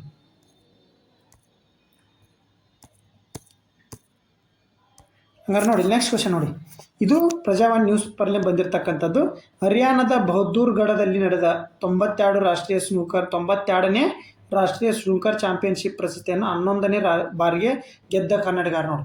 92ನೇ ಬಾರದೊಳಗೆ 11 ಬಾರಿ ಕನ್ನಡಿಗ ಇವಾಗ ಗೆದ್ದಾನೆ. ಯಾರು ನೋಡಿ, ಆದಿತ್ಯ ಮೆಹ್ತಾ, ಗೀತಾ ಸೇಠಿ, ಪಂಕಜ್ ಅಡ್ವಾಣಿ, ಸುಭಾಷ್ ಅಗರ್ವಾಲ್. ಗೊತ್ತಾ ನಿಮಗೆ ಸ್ನೂಕರ್ಸ್ ಅಂದರೆ ಏನು ಗೊತ್ತಾ? ಇಲ್ಲೊಂದು ಟೇಬಲ್ ಇರುತ್ತಲ್ಲ, ಟೇಬಲಲ್ಲಿ 4 ಕಡೆ ಹಿಂಗೆ ಇದು ಇರುತ್ತೆ, ಒಂದು ಸ್ಟಿಕ್ಕಿಂದ ಈ ಕಡೆ ಬಾಲ್ ಹಿಂಗೆ ಹೊಡೆದ್ಬಿಟ್ಟು ಹಿಂಗೆ ಈ ಏನು ಮಾಡ್ತಾರೆ ಹೋಲಲ್ಲಿ ಹಾಕುವಂಥದ್ದು. ಇದು ಗೊತ್ತಲ್ಲ ಸ್ನೂಕರ್ಸ್. ಆಲ್ಮೋಸ್ಟ್ ಒಬ್ರಿಗೆ ಗೊತ್ತಿರಲಿಲ್ಲ ಸ್ನೂಕರ್ಸ್ ಅಂದರೆ ಏನು ತಿಳ್ಕೊಳ್ಳಿ. ಓಕೆ, ನೋಡಿ ಯಾರು, ಪಂಕಜ್ ಅಡ್ವಾಣಿ ಸರಿಯಾದ ಉತ್ತರ. ಓಕೆ, ನೋಡಿ ನ್ಯೂಸ್ ಪೇಪರ್ ಬೌದ್ಧರ್ಗಢದಲ್ಲಿ, ಎಲ್ಲಿ ಹರಿಯಾಣ ಬೌದ್ಧರ್ಗಢದಲ್ಲಿ ನಡೆಯುತ್ತೆ, ಅದನ್ನೊಂದು ನೆನ್ಪಿಟ್ಕೊಳ್ಳಿ. ಹರಿಯಾಣದ ಬೌದ್ಧರ್ಗಢದಲ್ಲಿ 92ನೇ ರಾಷ್ಟ್ರೀಯ ಸ್ನೂಕರ್ ಓಕೆ ಸ್ಪೋರ್ಟ್ಸ್ ಎಲ್ಲಿ ನಡೀತು, ಹರಿಯಾಣದ ಬೌದ್ಧರ್ಗಢದಲ್ಲಿ. ನೋಡಿ, ಅಗ್ರ ಕ್ಯೂ ಆಟಗಾರ 11ನೇ ಬಾರಿ ಸ್ನೂಕರ್ ರಾಷ್ಟ್ರೀಯ ಚಾಂಪಿಯನ್ ಗೆದ್ದುಕೊಂಡಿದ್ದು, ಭಾನುವಾರ ಮುಕ್ತಗೊಂಡ 92ನೇ ಆವೃತ್ತಿ ಚಾಂಪಿಯನ್ಶಿಪ್ ಫೈನಲಲ್ಲಿ ಆದಿತ್ಯ ಮೆಹ್ತಾ ವಿರುದ್ಧ. ನೋಡಿ ಯಾರ ವಿರುದ್ಧ ಅಂತಲೂ ನೆನ್ಪಿಟ್ಕೋಬೇಕಾಗುತ್ತೆ, ಯಾರ ವಿರುದ್ಧ, ಆದಿತ್ಯ ಮೆಹ್ತಾ ವಿರುದ್ಧ. ಆದ್ದರಿಂದ ಗೆದ್ದ ಚಾಂಪಿಯನ್ ಪಂಕಜ್ ಅಡ್ವಾಣಿ ಪ್ರಶಸ್ತಿ ಉಳಿಸಿಕೊಳ್ಳುವ ಯಶಸ್ವಿ ಆದರು. ಪ್ರಶಸ್ತಿ ಕಾದಾಟ 11 ಸುತ್ತಿನಲ್ಲಿ ಮೇಲುಗೈ ಸಾಧಿಸಿದ ಅಡ್ವಾಣಿ ಇಂದು ಒಟ್ಟಾರೆ 36ನೇ ರಾಷ್ಟ್ರೀಯ ಕಿರೀಟ ಎನಿಸಿದೆ. ಅಂದರೆ ಟೋಟಲ್ ಆಗಿ ಈಗ ಭಾರತ ರಾಷ್ಟ್ರೀಯ ಬೇರೆ ಮತ್ತು ಇವ್ರು ಇಂಟರ್ನ್ಯಾಷನಲ್ಗೂ ಟೋಟಲ್ ಸೇರಿ 36ನೇ ರಾಷ್ಟ್ರೀಯ ಹಾಗೂ ಬಿಲಿಯರ್ಡ್ಸ್ ಹಾಗೂ ಸ್ನೂಕರಲ್ಲಿ ಇದು ಅಂತಾರಾಷ್ಟ್ರೀಯವಾಗಿ ನಡೆಯೋದು ಬಿಲಿಯರ್ಡ್ಸ್ ನೋಡಿ. ಇತ್ತೀಚೆಗೆ ಬಿಲಿಯರ್ಡ್ಸ್ ಎಲ್ಲಿ ನಡೀತು ಅಂತ ಹೇಳಿದೆ ನಿಮಗೆ, ಅದನ್ನು ನೆನ್ಪಿಟ್ಕೊಳ್ಳಿ. ಬಿಲಿಯರ್ಡ್ಸ್ನ ಇತ್ತೀಚೆಗೆ ಇವ್ರ ಅಪ್ಪ ತೀರ್ಕೊಂಡ್ರು, ಇವ್ರ ತಂದೆ ತೀರ್ಕೊಂಡ್ರು. ಅವ್ರದ್ದು ಬಗ್ಗೆ ನಿಮಗೆ ಹಿಂದಿಲ್ ಕರೆಂಟ್ ಅಫೇರ್ಸಲ್ಲಿ ಹೇಳಿದ್ದೀನಿ, ನೋಡ್ಕೊಳ್ಳಿ. ಓಕೆ, ಅಡ್ವಾಣಿ ಇದುವರೆಗೆ 28 ಬಾರಿ ಚಾಂಪಿಯನ್ಶಿಪ್ಪಲ್ಲಿ ಪಟ್ಟಕ್ಕೇರಿದ್ದಾರೆ. ಇವ್ರ ಬಗ್ಗೆ 28 ಬಾರಿಗೆ 36 ರಾಷ್ಟ್ರೀಯ ಕಿರೀಟ, ಅಂದರೆ ರಾಷ್ಟ್ರೀಯ, ಅಂತಾರಾಷ್ಟ್ರೀಯ ಮತ್ತು ಕ್ಲಸ್ಟರ್ ಮಟ್ಟ ಅಂತ ಇರ್ತಾವೆ. ಅದರಲ್ಲಿ ಅಷ್ಟು ಟೋಟಲ್ 36, ಅಂತಾರಾಷ್ಟ್ರೀಯವಾಗಿ 28 ಬಾರಿ. ಓಕೆ, ನೆಕ್ಸ್ಟ್ ನೋಡಿ, ಇದು ಯಾವುದು ಕನ್ನಡಪ್ರಭ ನ್ಯೂಸ್ ಪೇಪರ್ ಇರ್ತಕ್ಕಂಥದ್ದು ನೋಡಿ. ಆಕ್ಸ್ಫಾಮ್ ಇಂಟರ್ನ್ಯಾಷನಲ್ ವರದಿ ಪ್ರಕಾರ ಇತ್ತೀಚೆಗೆ ಆಕ್ಸ್ಫಾಮ್ ಇಂಟರ್ನ್ಯಾಷನಲ್ ವರದಿ ಬಿಡುಗಡೆ ಮಾಡಿದ ಪ್ರಕಾರ ವರದಿ ಭಾರತ ಯಾವ ವ್ಯವಸ್ಥೆ ಜಾಗತಿಕ ಮಟ್ಟದಲ್ಲಿ ಮಾದರಿ ಎಂದು ಶ್ಲಾಘಿಸಿದೆ. ನೋಡಿ, ನ್ಯೂಸ್ ಪೇಪರ್ ಕನ್ನಡಪ್ರಭ ನೋಡಿ, ಇದು ಯಾವುದನ್ನು ಡಿಜಿಟಲ್ ಪಾವತಿ ವ್ಯವಸ್ಥೆನ, ರಾಜಕೀಯ ಮೀಸಲಾತಿ ವ್ಯವಸ್ಥೆನಲ್ಲ, ಉಚಿತ ಆರೋಗ್ಯ ಯೋಜನಾ, ಶಿಕ್ಷಣ ಹಕ್ಕು ಕಾಯ್ದೆನ, ಯಾವುದಾಗಿದ್ರೆ ನೋಡಿ. ಇದಕ್ಕೆ ಸರಿಯಾದ ಉತ್ತರ ಬಂದ್ಬಿಟ್ಟು ಸ್ನೇಹಿತರೆ ನೋಡಿ, ಇಲ್ಲಿ ಕಾಣ್ತೈತಲ್ಲ, ಭಾರತ ರಾಜಕೀಯ ಮೀಸಲು ವ್ಯವಸ್ಥೆ ದಾವೋಸ್ ಶಬಾಸ್ ಎಂದಿದೆ. ಅಂದ್ರೆ ನೋಡಿ, ನಾನು ಇದೆ ಕನ್ನಡದ ಮೊದಲ ಶಾಸಕ ಯಾರು ಭಾಗವಹಿಸಿದಂಗಾದ್ರೆ ಪ್ರಹ್ಲಾದ ಜೋಶಿ ಅವರು. ಕನ್ನಡದ ಎಲ್ಲಿ? ದಾವೋಸ್ನಾಗ, ಸ್ವಿಟ್ಜರ್ಲ್ಯಾಂಡ್ನ ದಾವೋಸ್ ಮೊದಲ. ಅದೇ ದಾವೋಸ್ನಲ್ಲಿ ನಮ್ಗೆ ಮೆಚ್ಚುಗೆ ವ್ಯಕ್ತಪಡಿಸ್ತಾರೆ ಯಾರು? ಆಕ್ಸ್ಫಾಮ್ ಇಂಟರ್ನ್ಯಾಷನಲ್ ಒಂದು ಸಂಸ್ಥೆ ಇದು. ಅವ್ರು ನಮಗೆ ವರದಿ ನೀಡ್ಯಾರ ಏನಂತೇಳಿ, ರಾಜಕೀಯ ಮೀಸಲಾತಿ, ನಮ್ಮಲ್ಲಿರ್ತಕ್ಕಂಥ ರಾಜಕೀಯ ಇದಾರಲ್ಲ ಅದರಲ್ಲಿ ಮೀಸಲಾತಿಯನ್ನು ಅವರು ಅಪ್ರಿಷಿಯೇಟ್ ಮಾಡಿದ್ದಾರೆ. ಓಕೆ, ಅವರು ಅಪ್ರಿಷಿಯೇಟ್ ಮಾಡಿರ್ತಕ್ಕಂಥದ್ದು ಯಾವುದು? ರಾಜಕೀಯ ಮೀಸಲಾತಿ ವ್ಯವಸ್ಥೆ. ಕ್ವಶನ್ ಹೆಂಗೆ ಕೇಳ್ತಾರೆ ಅನ್ನೋದು ನೋಡ್ಕೊಳ್ಳಿ, ಇಲ್ಲಿದೆ ನೋಡಿ ಎಕ್ಸ್ಪ್ಲನೇಷನ್ ನೋಡಿ. ಏನೇನು ಹೇಳಿದ್ದಾರೆ? ಅಧಿಕಾರ ಸಮಾನ ಹಂಚಿಕೆ ಇದು ಉದಾಹರಣೆ ಆಗಿದೆ ಅಂತೇಳಿ ಇವರು ಮೆಚ್ಚುಗೆ ವಹಿಸಿಬಿಡ್ತಾರೆ. ಆಕ್ಸ್ಫಾಮ್ ಇಂಟರ್ನ್ಯಾಷನಲ್ ವರದಿ. ಓಕೆ, ಸ್ವಿಟ್ಜರ್ಲ್ಯಾಂಡ್ನ ದಾವೋಸ್ನಲ್ಲಿ ನಿಂತಿರುವ ಪ್ರತಿಷ್ಠಿತ ವಿಶ್ವ ಆರ್ಥಿಕ ವೇದಿಕೆ ವಾರ್ಷಿಕ ಶೃಂಗಸಭೆ ಆಕ್ಸ್ಫಾಮ್ ಸಂಸ್ಥೆಯಿಂದ ಬಿಲಿಯನೇರ್ಗಳ ಅಧಿಕಾರದಿಂದ ಸ್ವಾತಂತ್ರ್ಯ ರಕ್ಷಣೆ ವರದಿ ಬಿಡುವ. ಅಂದರೆ ಶ್ರೀಮಂತರ ಕೈಗೆ ನಮ್ಮದು ಬರೀ ಇದು ಇಲ್ಲ, ರಾಜಕೀಯ ಅಂತೇಳಿ ಹೇಳಿದ್ದಾರೆ. ಇತ್ತೀಚೆಗೆ ಬಡವರು ಸಮೇತ ಭಾರತದಲ್ಲಿ ಸಮಾನ ಹಂಚಿಕೆ ಆಗಿದೆ ರಾಜಕೀಯದಲ್ಲಿ ಅಂತಲೇ ಅವ್ರು ಹೇಳ್ತಿರೋದು. ಓಕೆ, ಭಾರತದಲ್ಲಿ ದಲಿತರು, ದುರ್ಬಲ ವರ್ಗದವರಿಗೆ ಮೀಸಲಾತಿ ವ್ಯವಸ್ಥೆ ಇದೆ ಎಂದು ಉಲ್ಲೇಖಿಸಿದ್ದಾರೆ. ನಮ್ಮದ್ರಲ್ಲಿ ಒಂದಿಷ್ಟು ಎಲೆಕ್ಷನ್ನು ಇವು ಇದ್ದಾವೆ, ಕ್ಷೇತ್ರಗಳು, ಅಲ್ಲಿ ಇದೇ ಕಾಸ್ಟ್ನವ್ರು ನಿಂದಿರ್ಬೇಕಂತೇಳಿ, ಇದೇ ಜಾತಿ ಇರಬೇಕು, ಇದೇ ಧರ್ಮದವ್ರು ಇರಬೇಕಂತೇಳಿ ನಮ್ಮ ಭಾರತದಲ್ಲಿ ಎಲೆಕ್ಷನ್ ಕಮಿಷನ್ ಬೋರ್ಡು ಹೊರಡಿಸೈತೆ. ಓಕೆ, ಅದು ನಿಮಗೆ ಈಗ ಭಾರತಕ್ಕೆ ಇದು ಬಾಗಲಕೋಟೆ ಬಂದುಬಿಟ್ರೆ ಲಿಂಗಾಯತರು, ಬಿಜಾಪುರಿಗೆ ಬಂದುಬಿಟ್ರೆ ಲಿಂಗಾಯತರು, ಈ ಥರ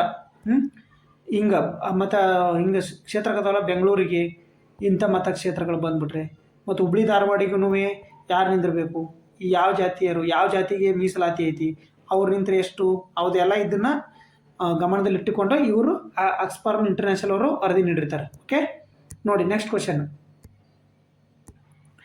ನೋಡಿ. ಇದು 2026 ಖೇಲೋ ಇಂಡಿಯಾ ಚಳಿಗಾಲದ ಕ್ರೀಡೆಯನ್ನು ಎಲ್ಲಿ ಆರಂಭಿಸಲಾಯಿತು? ಶಿಮ್ಲಾ, ಲೇ, ಗುಲ್ಮಾರ್ಗ್, ನೈನಿತಾಲ್. ನೋಡಿ, ಹಂಗಂದ್ರೆ ಅಲ್ಲಿ ಲೇದಲ್ಲಿ ನೋಡಿ. ಸರಿಯಾದ ಉತ್ತರ ಬಂದ್ಬಿಟ್ಟು ಲೇ ನೋಡಿ, ಖೇಲೋ ಇಂಡಿಯಾ ಚಳಿಗಾಲ ಕ್ರೀಡೆ. ಓಕೆ, ನೋಡಿ ಲೇ ಲಡಾಖ್ನ 2026 ಖೇಲೋ ಇಂಡಿಯಾ ಚಳಿಗಾಲದ ಕ್ರೀಡಾಕೂಟವು ಲಡಾಖ್ನಲ್ಲಿ ಲೇನಲ್ಲಿ ಇಂದು ಆರಂಭವಾಗಲಿದ್ದು 1,000ಕ್ಕೂ ಹೆಚ್ಚು ಕ್ರೀಡಾಪಟುಗಳು ಸ್ವರ್ಣ ಪದಕಲಿದ್ದಾರೆ. ಇಲ್ಲಿನ ನವಾಂಗ್ ದೋರ್ಜ್ನ ಸೊಬಾಂಗ್ ಕ್ರೀಡಾಂಗಣದಲ್ಲಿ ಸೇನಾ ಮೈದಾನದ ಹೆಪ್ಪುಗಟ್ಟಿಗೆ ಕುಬುಕ್ ಕೊಳವು ಕ್ರೀಡಾಕೂಟದ ಆಕರ್ಷಣೆಯ ಕೇಂದ್ರವಾಗಿದೆ. ಇಲ್ಲಿ ಜನವರಿ 26ರಂದು ಕೂಟ ನಡೆಯಲಿದೆ. ಮಂಜುಗಡ್ಡೆ ಮೇಲೆ ನಡೆಯುವ ಹಾಕಿ ಮತ್ತು ಸ್ಕೇಟಿಂಗ್ ಕ್ರೀಡೆಯು 472 ಕ್ರೀಡಾಪಟುಗಳು ಭಾಗವಹಿಸಲಿದ್ದಾರೆ. ಕಳೆದ ವರ್ಷ ಇದೇ ತಾಣದಲ್ಲಿ ಕೂಟ ನಡೆಸಿ. ಹಂಗಾರೆ 2025ರಲ್ಲಿ ಚಳಿಗಾಲ ಎಷ್ಟಿದು? 4ನೇ. ಹಂಗಾರೆ ಇದು ಚಳಿಗಾಲ ಕ್ರೀಡೆ, ಕೇವಲ ಚಳಿಗಾಲ ಕ್ರೀಡೆ ಎಷ್ಟನೇದಿದು? 5ನೇ ಆವೃತ್ತಿ ಇದು. ಓಕೆ, ಇದು 5ನೇ ಆವೃತ್ತಿ ನೋಡಿ, ಇದು 5ನೇ ಆವೃತ್ತಿ. ಇದು 4ನೇ ಆವೃತ್ತಿ ಎಲ್ಲಿ ನಡೀತಂಗಂದರೆ ಅಲ್ಲೇ ನಡೀತು, ಲೇನಾಗೆ ನಡೆದಿತ್ತು. ಇದು ನಾ ಹೇಳ್ತಾರದು 5ನೇ ಆವೃತ್ತಿ ನೋಡಿ, ನೆನ್ಪಿಟ್ಟು. 4ನೇ ಆವೃತ್ತಿನೂ ಲೇ ಲಡಾಖ್ನಲ್ಲೇ ನಡೆಯಿತು. ಓಕೆ, ಎಲ್ಲಿ? ಲೇ ಲಡಾಖ್. ಓಕೆ, ನೆಕ್ಸ್ಟ್ ಕ್ವಶನ್ ನೋಡಿ. ಇತ್ತೀಚೆಗೆ ಸುದ್ದಿಯಲ್ಲಿ ಸಿ ಬಕ್ ತಾರ್ನ್ ಹಣ್ಣನ್ನು ಈ ಕೆಳಗಿನ ಯಾವ ಹೆಸರಿನಿಂದ ಕರೆಯಲಾಗಿತ್ತು? ನೋಡಿ, ಸಿ ಬಕ್ ತಾರ್ನ್ ನೋಡಿದ್ವಿ, ಇಂಪಾರ್ಟೆಂಟ್ ಇದು. ಇತ್ತೀಚೆಗೆ ಪ್ರಧಾನಿ ಮೋದಿಯವರು ಶ್ಲಾಘನೆ. PM ಇಷ್ಟದ ಸಿ ಬಕ್ ತಾರ್ನ್ ಹಣ್ಣು ವೈರಲ್. ಸೋಷಿಯಲ್ ಮೀಡಿಯಾದಲ್ಲಿ ಹೊಸ ಟ್ರೆಂಡ್. ಸಮುದ್ರ ಮುಳ್ಳುಗಿಡದ ಹಣ್ಣಿದೆ ಅಂತ ಇಲ್ಲಿ ಐತೆ ನೋಡಿ, ಕಾಣಿಸ್ತೈತೆ ಇಲ್ಲಿ ಇದೆ ನೋಡಿ. ಮರುಭೂಮಿ ಸೇಬುನ, ಹಿಮಾಲಯದ ಬೆರ್ರಿನ, ಸಿಂಧು ಕಣಿವೆ ದ್ರಾಕ್ಷಿನ, ಪಶ್ಚಿಮ ಘಟ್ಟದ ಚೆರ್ರಿನ. ನೋಡಿ, ಸರಿಯಾದ ಉತ್ತರ ಬಂದ್ಬಿಟ್ಟು ಸ್ನೇಹಿತರೆ ಹಿಮಾಲಯದ ಬೆರ್ರಿ ಅಂತ ಕರೀತಾರೆ. ಇದನ್ನು ಹಿಮಾಲಯದ ಬೆರ್ರಿ ಅಂತ ಕರೀತಾರೆ. ನೋಡಿ, ನ್ಯೂಸ್ ಪೇಪರ್ನೇ ಬಂದಿರತಕ್ಕಂಥದ್ದು ನೋಡಿ. ಸಿ ಬರ್ತ್ ಅಂದರೆ ಸಮುದ್ರ ಮುಳ್ಳುಗಿಡದ ಹಣ್ಣಿನ ಒಂದು ಪ್ರಯೋಜನಗಳ ಕುರಿತು ಪ್ರಧಾನಿ ಮೋದಿ ಭಾಷಣ ಮಾಡಿದ ತಡ ಎಲ್ಲರಿಗೂ ಈ ಹಣ್ಣಿನ ಬಗೆಗಿನ ಕುತೂಹಲ ಹೆಚ್ಚಾಗಿದೆ. ನೋಡಿ, ಆರೋಗ್ಯಕ್ಕೆ ಪ್ರಯೋಜನ ಏನಂಗಂದ್ರೆ ಇದು ಹಿಮಾಲಯದ ಬೆರ್ರಿ ಎಂದೇ ಖ್ಯಾತವಾದ ಈ ಸಿ ಬಕ್ತಾರ್ನ್ ಎಂಬ ಕಿತ್ತಳೆ ಬಣ್ಣದ ಚಿಕ್ಕ ಹಣ್ಣು ಹಿಮಾಲಯದ ಲಡಾಖ್, ಯುರೋಪ್ ಮತ್ತು ಮಧ್ಯ ಏಷ್ಯಾ ಕೆಲವು ಭಾಗಗಳಿಗೆ ಶೀತ ಹಾಗೂ ಎತ್ತರ ಪ್ರದೇಶಗಳಲ್ಲಿ ಮುಳ್ಳಿನ ಪೊದೆಗಳಲ್ಲಿ ಬೆಳೆಯುತ್ತದೆ. ಇದರಲ್ಲಿ ನೋಡಿ ಇಂಪಾರ್ಟೆಂಟ್ ನೋಡಿ, vitamin C, antioxidant 3, 6, 7, 9, omega ಕೊಬ್ಬಿನ ಆಮ್ಲಗಳಿಂದ ಸಮೃದ್ಧವಾಗಿದೆ. ನೋಡಿ ಇಷ್ಟು ನೆನಪಿಟ್ಕೋರಿ, ಈ ಪ್ಯಾರಾ ಇಂಪಾರ್ಟೆಂಟ್ ನೋಡಿದೆ, ಈ ಪ್ಯಾರಾ ಇಂಪಾರ್ಟೆಂಟ್ ಆಗುತ್ತೆ ನಿಮಗೆ. ಏನು? Vitamin C, antioxidant 3, 6, 7, 9 omega ಕೊಬ್ಬಿನ ಆಮ್ಲಗಳು ಇದರಲ್ಲಿ ಸಮೃದ್ಧವಾಗಿದೆ. ನೋಡಿ ಪ್ರಧಾನಿ ಮೋದಿಯವರು ತಮ್ಮ ಭಾಷಣದಲ್ಲಿ ಹೇಳಿದ್ದಾರೆ, ಇದರಲ್ಲಿ ಸಿ ಬರ್ಕ್ನಾಥ್ ಅನ್ನು ಫ್ಲೇವನಾಯ್ಡ್, ಟೆರ್ಫಿನಾಯ್ಡ್, ಪಾಲಿಸ್ಟೆಕರೈಡ್, ಸಾವಯವ ಆಮ್ಲ, ಬಾಷ್ಪಶೀಲ ತೈಲ, ವಿಟಮಿನ್ಗಳು ಸೇರಿದಂತೆ ಜೈವಿಕ ಸಕ್ರಿಯವಾಗಿರುವ ವಿವಿಧ ಸಂಯುಕ್ತಗಳನ್ನು ಒಳಗೊಂಡಿರುತ್ತೆ. ಸಾಕಷ್ಟು ಪೌಷ್ಟಿಕಾಂಶಗಳು ಮತ್ತು ಔಷಧಿಗಳ ಮೌಲ್ಯವಿರುವ ಈ ಹಣ್ಣನ್ನು ಇನ್ನೂ ಹೆಚ್ಚಿನ ಅಧ್ಯಯನಕ್ಕೆ ಒಳಪಡಿಸಲಾಗಿದೆ. ಇದರ ಹಣ್ಣು ಮಾತ್ರವಲ್ಲದೆ ಹೂವು, ಎಲೆ, ಕಾಂಡ, ಬೇರು ಕೂಡ ಔಷಧಿಯ ಗುಣವನ್ನು ಹೊಂದಿದೆ. ನೋಡಿ ವಿಟಮಿನ್ ಸಿ ಸಮೃದ್ಧ ಇದರಲ್ಲಿ. ಲಡಾಖ್ನ ಮತ್ತು ಹಿಮಾಲಯ ಪ್ರದೇಶಗಳಲ್ಲಿ ಕಂಡುಬರುವ ಅಪರೂಪದ ಸಿ ಬಕ್ ತಾರ್ನ್ ಸಸ್ಯವು -40 + 40 ಡಿಗ್ರಿ ಸೆಲ್ಸಿಯಸ್ವರೆಗೂ ತೀವ್ರ ಹವಾಮಾನ ಪರಿಸ್ಥಿತಿಯಲ್ಲೂ ಬದುಕುಳಿಯುತ್ತಂತೆ ನೋಡಿದ್ದು. ಇದು 8ನೇ ಶತಮಾನದ ಟಿಬೆಟ್ ಸಾಹಿತ್ಯದಲ್ಲಿ ಉಲ್ಲೇಖವಾಗಿದೆ ಅಂತ ನೋಡಿ. ಎಲ್ಲಿದು? 8ನೇ ಶತಮಾನದ ಟಿಬೆಟ್ ಸಾಹಿತ್ಯದಲ್ಲಿನೂ ಉಲ್ಲೇಖ ಐತೆ ಅಂತೇಳಿ ಇದು ಹೇಳಿದ್ದಾರೆ. ಇದು ನೋಡಿ, ಇದು ರಕ್ತದೊತ್ತಡ, ಜ್ವರ, ಗಡ್ಡೆ, ಕಿಡ್ನಿ ಕಲ್ಲುಗಳು ಕಡಿಮೆ ಮಾಡಲು ಸಹಾಯ ಮಾಡುತ್ತದೆ ಹಾಗೂ ಸೀಸನಲ್ ಕೆಮ್ಮು, ಶೀತಗಳು ಸಹ ಇದು ಗುಣಪಡಿಸುತ್ತದೆ ಅಂತೇಳಿ ಇಷ್ಟು ಇದ್ರದ್ದು ನೋಡಿ. ಈ ಹಣ್ಣಿಂದು ಸಿ ಬಕ್ತಾರ್ನು ನೋಡಿ, ಇಲ್ಲಿ ಕಾಣ್ತೈತಲ್ಲ ಸಿ ಬಕ್ತಾರ್ನು ಇಮೇಜ್ ನೋಡ್ಕೊಳ್ಳಿ, ಇದ್ರ ಬಗ್ಗೆ ನೋಡ್ಕೊಳ್ಳಿ. ವಿಟಮಿನ್ ಸಿ ಮತ್ತು ಒಮೆಗಾ ಕೊಬ್ಬಿನ ಆಮ್ಲಗಳು ಮತ್ತು ಆಂಟಿ ಆಕ್ಸಿಡೆಂಟ್ 3, 6, 7, 9 ಮತ್ತು ಇದು ವಿಟಮಿನ್ ಸಿ ಸಮೃದ್ಧವಾಗಿದ್ದು -40 ಮತ್ತು +40 ಇಂಥ ವಾತಾವರಣದಲ್ಲಿ ಬದುಕುಳುತ್ತೆ. ಮತ್ತು ಇದು ಏನು ಸಾಮಾನ್ಯ ರೋಗಗಳಿಗೆ ಇದೇನು ಔಷಧಿಯಾಗಿರ್ತದೆ ಅಂತ ಹೇಳ್ತಾ ಇದ್ದಾರೆ. ನೆಕ್ಸ್ಟ್ ಕ್ವಶನ್ ನೋಡಿ, ಇಲ್ಲಿ ಕರ್ನಾಟಕ ರಾಜ್ಯದ ಮೊದಲ ಮಾದರಿ ಬ್ರೈಲ್ ಗ್ರಂಥಾಲಯ ಎಲ್ಲಿದೆ? ಬ್ರೈಲ್ ಅಂದರೆ ಜನವರಿ 4 ನಾವೇನಂತ ಕರಿತೀವಿ? ಜನವರಿ 4 ನಾವೇನಂತ ಕರಿತೀವಿ? ವಿಶ್ವ ಬ್ರೈಲ್ ದಿನ ಅಂತ ಕರಿತೀವಿ. ಜನವರಿ 4ನೇ ತಾರೀಕಿದು ಕರೆಂಟ್ ಅಫೇರ್ಸ್ ನೋಡ್ಬೇಕಾದ್ರೆ ಅದರ ಥೀಮ್ ಏನು ಎಲ್ಲ ಕರಿತೀವಿ, ವಿಶ್ವ ಬ್ರೈಲ್ ದಿನ ಅಂತ ಕರಿತೀವಿ. ಓಕೆ, ಅದೇ ಥರನಾಗಿರ್ತದೆ.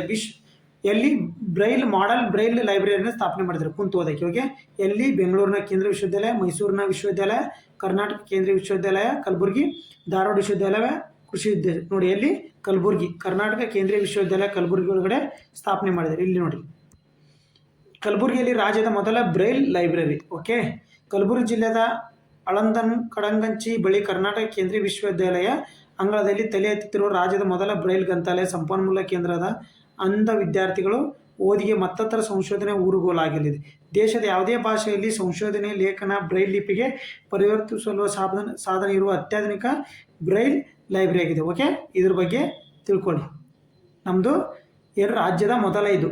ಓಕೆ, ಇದ್ರ ಬಗ್ಗೆ ನಿಮಗೆ ಗೊತ್ತಿರಲಿ. ಓಕೆ, ಹಂಗಾರೆ ಈ ಕ್ವಶನ್ಗೆ ಆನ್ಸರ್ ಇದು ನೋಡಿ, ಈ ಕ್ವಶನ್ಗೆ ಆನ್ಸರ್ ಮಾಡಿ. ಇದು ಸೈನ್ಸ್ ಕ್ವಶನ್ ನೋಡಿ. ನಾ ಇವತ್ತು ಸಂಜೆಗೆ 6:00 ಡೈಲಿ ಲೈವ್ ಕ್ಲಾಸ್ ಮಾಡ್ತಾ ಇದ್ದಿಲ್ಲ. DSRTC ಪದ್ಯಕ್ರಮ ಆಧಾರಿತ ಕ್ವಶನ್ ಆಗಿರುತ್ತೆ. ಈ ಕ್ವಶನ್ಗೆ ನೀವು ಕಮೆಂಟ್ ಮೂಲಕ ಆನ್ಸರ್ ಮಾಡಬೇಕು ಏನಂತೇಳಿ ನೋಡಿ. ಕಮೆಂಟ್ ಮೂಲಕ ಆನ್ಸರ್ ಮಾಡಿ. ಆನ್ಸರ್ ಏನಂತ? ಮಣ್ಣಿನಲ್ಲಿ ಸಾರಜನಕವನ್ನು ಮರುಪೂರ್ಣ ಮಾಡಲು ಬೆಳೆಯುವ ಸಸ್ಯಗಳು ಯಾವುವು? ಅಂದರೆ ನಮ್ಮ ಮಣ್ಣಿನಲ್ಲಿ ನೈಟ್ರೋಜನ್ ವಾಪಸ್ ಬರಬೇಕಾದ್ರೆ, ಮಣ್ಣಿನ ಫಲವತ್ತತೆ ಹೆಚ್ಚು ಬರಬೇಕಾದ್ರೆ ಯಾವ ಧಾನ್ಯಗಳನ್ನು ಬೆಳಿಬೇಕು ನಾವು? ಏಕದಳ ಧಾನ್ಯ, ದ್ವಿದಳ ಧಾನ್ಯ, ಅಥವಾ ತರಕಾರಿನ ಅಥವಾ ಹಣ್ಣಿನ ಗಿಡಗಳ ಯಾವುದನ್ನೋದು ಕಮೆಂಟ್ ಮೂಲಕ ನೀವು ಕಮೆಂಟ್ ಬಾಕ್ಸಲ್ಲಿ ಕಮೆಂಟ್ ಮಾಡಿ. ಓಕೆ, ನಮಸ್ಕಾರ.